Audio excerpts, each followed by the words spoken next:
Welcome into Phil's Tax Hacks and Other Retirement Facts with CPA and personal financial specialist Phil Putney. Now let's get rolling with today's show.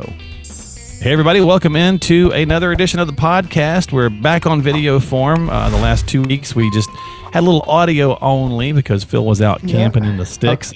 Camping and not good enough signal to carry video and audio. So the 5G just wasn't quite getting it done, or 4G or whatever it happened to be, right? But trip went well. You had a good time?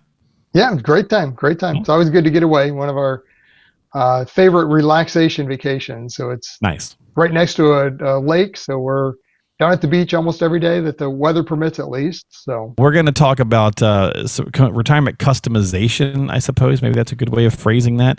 So, really, there's so many universal truths, Phil, that, we talk about all the time that do affect us all in general, right? We're all going to get to retirement age, or at least hopefully are. But there are unique factors at some point that every situation is going to be different. Even if it's a general thing, we all need income, or we all will use Social Security or whatever, how you go about doing it is going to have some customization stuff. So that's going to be the topic this week. We're going to dive into some of that and dissect it. So let's just get rolling. I've got a list of a couple of things here. We'll just call it 5. If we can get to 6, we'll get to 6. But for the sake of it, we'll call it 5. Sure. A planned retirement age. So number 1 on the list of customization. How important is it to actually maybe set a date? It could. I guess it doesn't have to be firm, right? I mean, I suppose you could maybe move the target a little bit, but how important is it to have a planned retirement age? It's key. You've got to understand what is that age to see if it's going to work. To your point, it's not like, oh, wait a minute, you said it was going to be 66 and that's next week, so you have to retire. Right. Yeah. It's a matter of, and I think that's why a lot of times people hesitate maybe to even look at financial planning and retirement planning, is that they think that, well, I'm going to get put in this box and whatever it says, I've got to do it, so that's not my lifestyle. I don't want to do that. I like to live on the edge and kind of wing it. And if you're planning it for an age, it's just like anything else, then great. If you decide to work longer than that, well, that's okay. But you've already planned, let's say for 66 to use your example, but then you decide, hey, I'm feeling good, or I want to keep working. Well, groovy. But now that the plan still supports it, if you change your mind and you do want to retire, you're already good.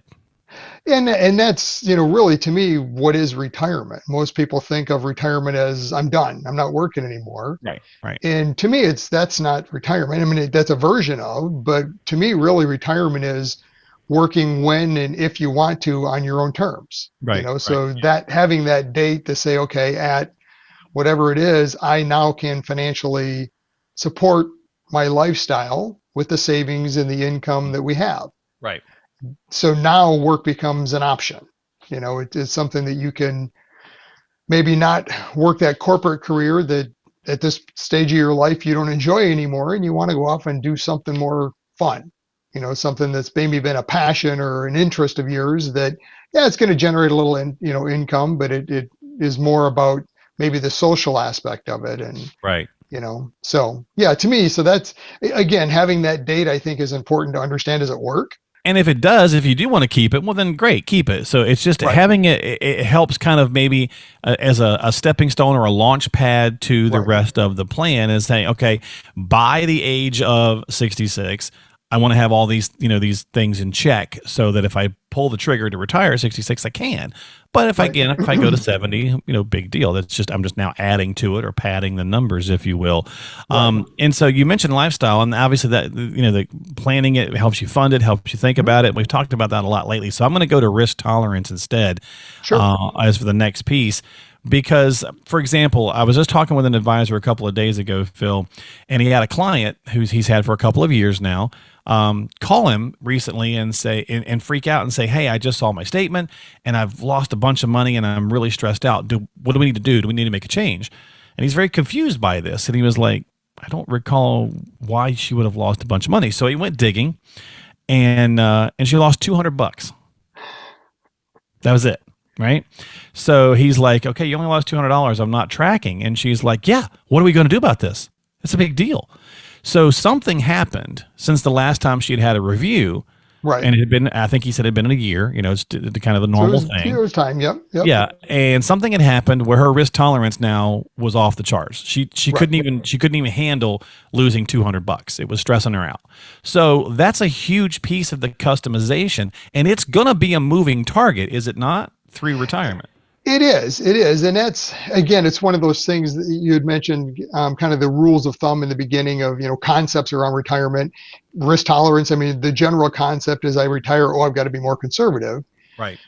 just from a general planning standpoint. Which I mean, there's some reality to that because yeah, your time horizon's shorter, you're going to start spending the money, Right. but that doesn't mean we have to take everything and make it more conservative, because there's other aspects that play into it where we've got to make sure we're keeping up with inflation, for instance. Which is bad right now. So yeah. Which, right. I mean, we're starting to see, yeah, inflation is something real. It's not this, 1% around that like it's been for the last several years. And now we That's were not wrong, and it might reality. be around for a while. So Yeah. It's no longer a trend, or what are they? Transitory, Transitory. Yeah. It's, well, maybe this is real long-term inflation. So, yeah, exactly. but yeah, to that point though, you still have to be comfortable, because it doesn't do you any good to have an investment plan in place that takes you beyond what you're comfortable with, and all of a sudden you reach that point of breaking, so to speak, to say, okay, I can't take it, get me out. So, and just like the date for the age of the plan to retire,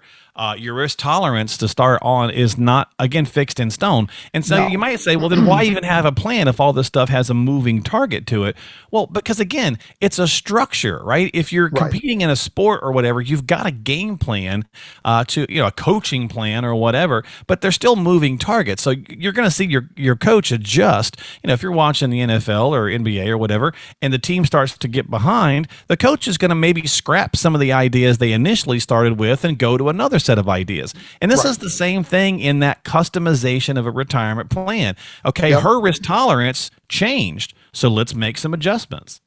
And I mean, to me, there's really two aspects of that to consider. Number one is making sure the client understands risk and where it's positioned. And we've Sure. talked a lot about this from our planning standpoint. Our approach is we bucketize money. So we've got a soon bucket that is very low risk. And that's where a client's income is coming from. So, if their concern is, well, I'm down by this amount, how is that going to affect my income? Mhm. Well, maybe you're down by that amount, but that's in a later bucket. We have 10 or more years that Great point. we're not going to use that money. So sometimes it's a matter of educating the client to, okay, I understand you're concerned, it's uncomfortable, but let's walk through this. Yeah. But then the other thing is again using that advisor as a sounding board, Mhm. because decisions made in emotions are generally not the right thing. Right. So maybe she's concerned, oh, it's down, I've got to get out. Well, okay, I understand markets do go through some volatility. How are we positioned for long term? Is this more of a long term trend? Should I be concerned? Are there changes we need to make for that? Yeah, and I think it was a few days ago when we had a few down days in a row. End of the month was not really good. So no, not very good. Yeah, exactly. So that kind of thing, tends to pop up. But those ebbs and flows happen, and so if it didn't bother you 3 months ago when it happened, and it bothered you today, what changed? Right. Right. So ask what yourself, changed either personally or market wise, and then how did that affect your plan? Is there something we need to change, or is it just a matter of revisiting it again and bringing your comfort level back in line? And I with think the plan? oftentimes, though, Phil, it probably more than not, it is what changed for you personally, right? Especially if Right. it's that quick, Yep. or that kind of a scenario. So something changed within the dynamic, and that's okay because life's going to Right, happen. absolutely. Yep, So absolutely. Murphy's going to show up and mess up your day at least All a few the time. months. So let's go to the third one here that we're doing, and that's longevity or family health history. Again, that's going to factor into that customization part of it, but how so? Because I mean, you can look at it, right, and say, okay, well, you do have longevity on your side, or you don't have longevity on your side. Right. How do you use that as just a part of the planning process? Well, I mean, in the very beginning, that piece of it plays into a lot of decisions you're making. Social Security, probably the biggest piece of it is, Okay. what strategy are we going to use for Social Security? And a lot of that's going to tie into longevity. If your life expectancy is longer, 85, 90, something like that, is probably going to be a different strategy than if unfortunately you have some illness that has a shorter life expectancy. You know, in that case, it's probably going to have a different strategy as it relates to Social Security, taxes. I mean, there's all sorts of, for a married couple, Right. especially, all sorts of factors that we have to consider from a longevity standpoint, because as a married couple today, you're filing jointly. When either spouse passes, all that changes, and that surviving spouse now becomes single, and tax rates all get compressed. It's the same rates, or I should say the brackets get compressed. So, Okay. Because, like, if you're thinking about longevity or health history, especially family indicators, if all the men in your family are passing away in their, early 60s, yep. and you're like, well, okay, so I'm sitting down with the advisor to say, yeah, let's go ahead and plan to do this. I want to retire by 60 because I'm not going to make it much past that or whatever. That you start to get in a slippery slope a bit of, Yes. I think it's fine if you want to plan that way, just in case you are correct, but also plan for still some longevity Yes. in case you're incorrect, and also just for your spouse if you're married. Because I'm in that camp, Phil, and we've talked about that here before on the show. I don't expect to probably live past 70. My family health history probably says that won't be the case, but I'm financially going to make sure that I plan to, because I don't want to be 75 and broke. Right. Absolutely. Yeah. So longevity is a real tricky piece. You don't want to underestimate it for sure. Undercut it, yeah. Because what happens if you happen to have the gene that you're going to live longer than the family history? Yeah. And I I'm mean, the one male that makes it to 90. Right. Yeah. You didn't get that, whatever the gene was that, and all of a sudden now you've outlived everyone. Yeah.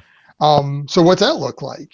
So again, it's one of those things you always want to plan that direction, looking at what the risks are if something were to happen early too, so you're kind of covered on both ends. Yeah.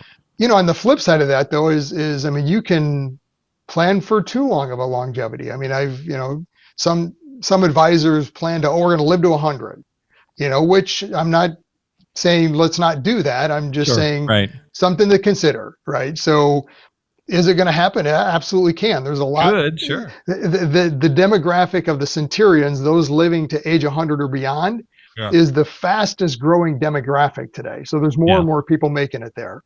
What's funny, Phil, is very, very small percentage. It's still a very small chance. But I was thinking about what's funny. You and I will probably be gone, but in about 30 years or 40 years or something like that, it'll be, the fastest, growing demographic is the 110. Right? Oh, or the absolutely. 115, and it's going to be like mind blowing to think, like, do I want to live to 115? I don't know.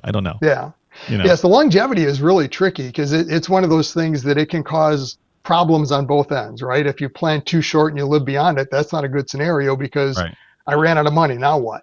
It's the fickle fine line. Yeah. It is. It's tough. It's something to consider. You've got to look at both ends of it, but then, if you are in that spot, real trick. If you are in that spot, that it could walk you into my next one, number 4, which is, legacy. Right, so, absolutely. And so maybe you end up leaving more than you might have wanted to, because to your illustration just a second ago. But I think if you want to talk about legacy overall, first of all, you and the spouse have got to get on the same page about what it is that you want to do. Oftentimes, we'll definitely, maybe not often, but we do see cases where one, wants to leave as much as possible to the kids, and the other, doesn't really care to do all that. Hey, we earned it. Let's have some fun. Let's not sacrifice ourselves. I think most people hopefully fall into the let's not sacrifice our own retirement first, and whatever's left, we'll kind of give to the kids. I was teasing my daughter the other day, Phil. Since the last time you and I talked, she ranked up in the Navy, so she moved up another class. So nice. I was very proud and kudos to her. She's killing it at 24. She's doing way better than I was doing at 24. So I was joking with her, and I said, I'm not leaving you anything. Your mom and I are going to spend it all, And she's like, wait a minute, don't get carried away, And so we kind of had a little fun bantering back and forth. But to that point, if your kids are in great shape and they're doing a good job, how important is leaving a legacy to you? Right. And I mean, to your point, it's something that we discuss with every client, what does that desire look like?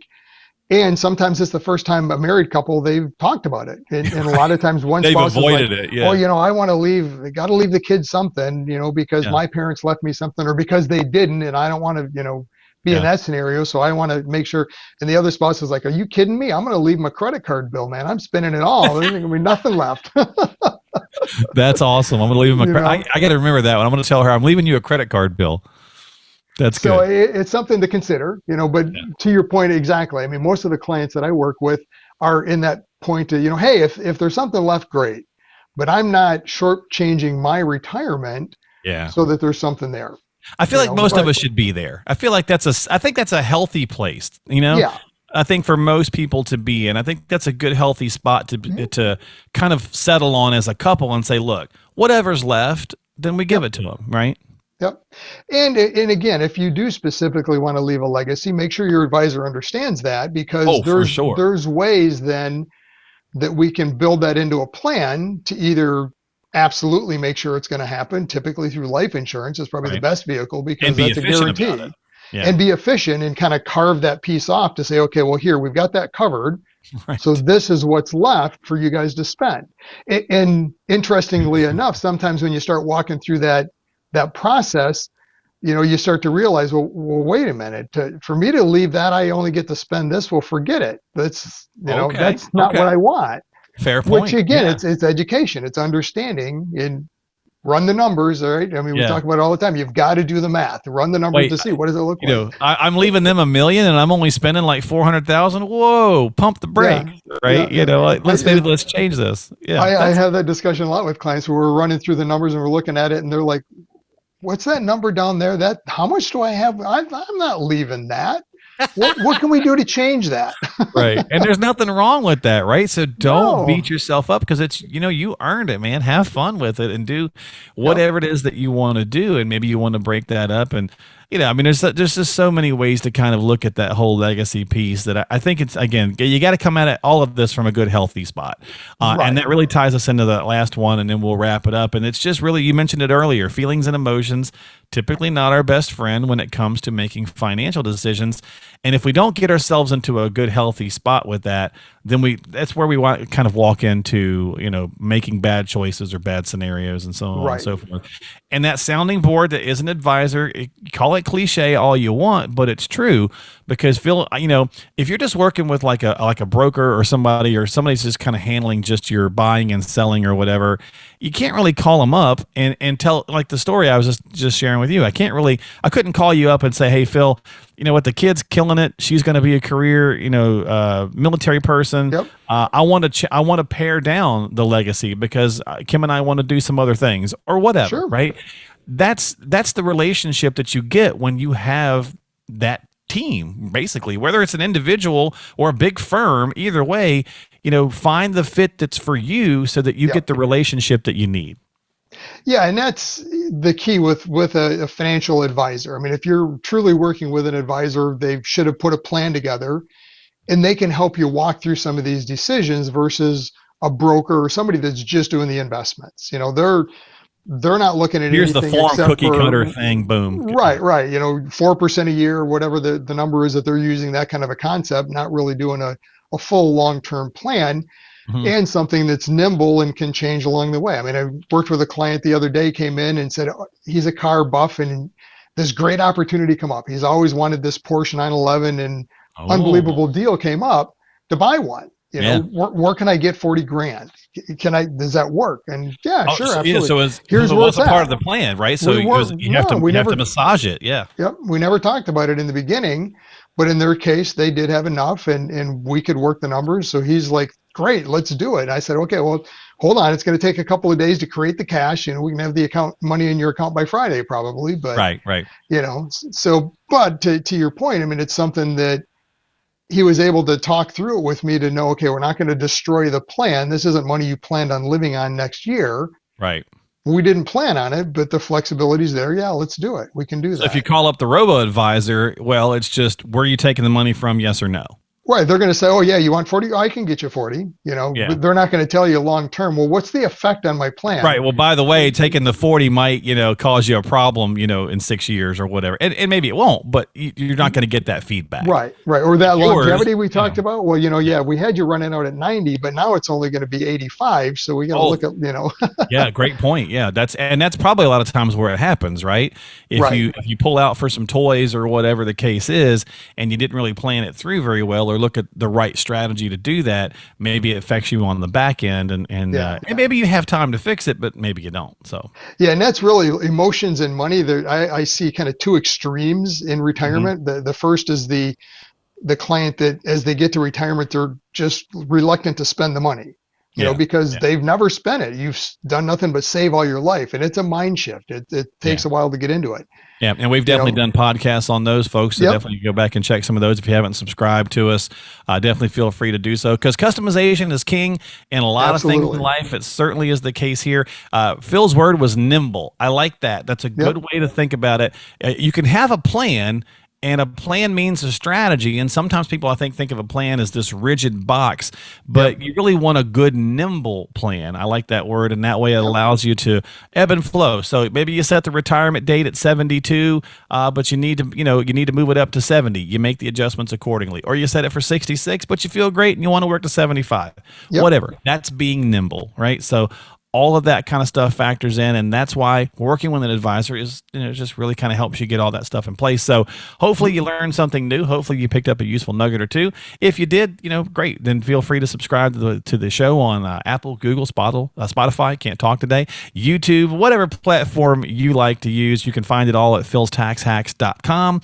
That's philstaxhacks.com, and hit that subscribe button, that heart button, and we appreciate it. Phil, my friend, thanks for hanging out. Glad you're back in the office. Are you glad to be back in the office? Yeah, it's good. It's always good to get away, but it's good to come back too. So okay, all right. Well, there you go. So we'll catch you later. You go, folks. Have a great week, and we'll see you next time here on Phil's Tax Hacks and other retirement facts. Investment advisory services offered through AFS Wealth Management. The content of this program is provided for informational purposes only and is not a solicitation or recommendation of any investment strategy. Investments and/or investment strategies involve risk, including the possible loss of principal. There is no assurance that any investment strategy will achieve its objectives.